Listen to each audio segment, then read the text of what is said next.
India Australia జట్ల మధ్య 4వ టీ20 మ్యాచ్ గురువారం స్టార్ట్ కానుంది. ఈ మ్యాచ్లో గెలిచి సిరీస్ మీద పైచేయి సాధించాలని టీమిండియా భావిస్తుంది.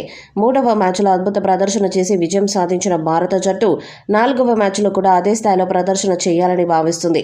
ఈ మ్యాచ్ గురువారం స్టార్ట్ కానుంది. ఈ మ్యాచ్ భారత కాలమాన ప్రకారం మధ్యాహ్నం 1:40 స్టార్ట్ అవుతుంది.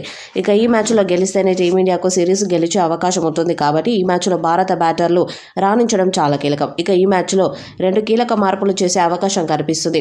యువ ఆల్రౌండర్ నితీష్ కుమార్ రెడ్డి తుది జట్టులో చేరే అవకాశం ఉంది. గాయం కారణంగా గత మ్యాచ్లకు దూరమైన నితీష్ 4వ మ్యాచ్లో ఆడే ఛాన్స్ ఉంది. టీ20లో నితీష్కి మంచి రికార్డు ఉంది. మిడిల్ ఆర్డర్లో భారీ స్కోర్ చేయగల సత్తా అతనికి ఉంది. నితీష్ జట్టులో చేరితే టీమిండియా బ్యాటింగ్ బలం ఇంకా పెరిగే అవకాశం ఉంది. ఇక అతను బౌలింగ్లో కూడా రాణించగలడు. శివన్ దుబే ప్లేస్లో నితీష్ కుమార్ రెడ్డి తుది జట్టులో ఆడే అవకాశం ఉంది. ఇక వికెట్ కీపర్ జితేష్ శర్మ ప్లేస్లో స్టార్ ఆటగాడు సంజు శాంసన్ తిరిగి జట్టులోకి చేరే అవకాశం ఉంది. 2వ మ్యాచ్లో విఫలమైన సంజుని 3వ మ్యాచ్లో పక్కన పెట్టారు. కానీ ఆసీస్ మీద సంజుకి మంచి రికార్డు ఉంది. దాంతో సంజు 4వ మ్యాచ్ ఆడే అవకాశాలున్నాయి. ఇక సిరీస్ నిలుపుకోవాలి అంటే టీమిండియా ఈ మ్యాచ్లో గెలవాలి. అభిషేక్, వాషింగ్టన్ సుందర్ మాత్రమే ఫామ్లో ఉన్నారు. ప్రధాన బ్యాటింగ్ బలమైన గిల్, సూర్యకుమార్ యాదవ్, తిలక్ వర్మ విఫలమవుతున్నారు. వాళ్ళు బ్యాటింగ్లో భారీ స్కోర్ చేస్తేనే టీమిండియా విజయం దక్కే అవకాశం ఉంది.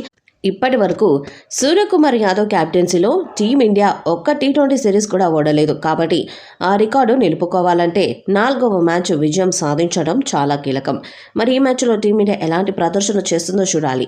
ఈ వీడియోపై మీ అభిప్రాయాన్ని కామెంట్ బాక్స్లో తెలియజేయండి. వీడియో మీకు నచ్చ లైక్ చేయండి, షేర్ చేయండి, కామెంట్ చేయండి. మరిన్ని అప్డేట్స్ కోసం మన ఛానల్ సబ్స్క్రైబ్ చేయండి. నోటిఫికేషన్స్ కోసం పక్కన ఉన్న గంట సింబల్ని కొట్టండి.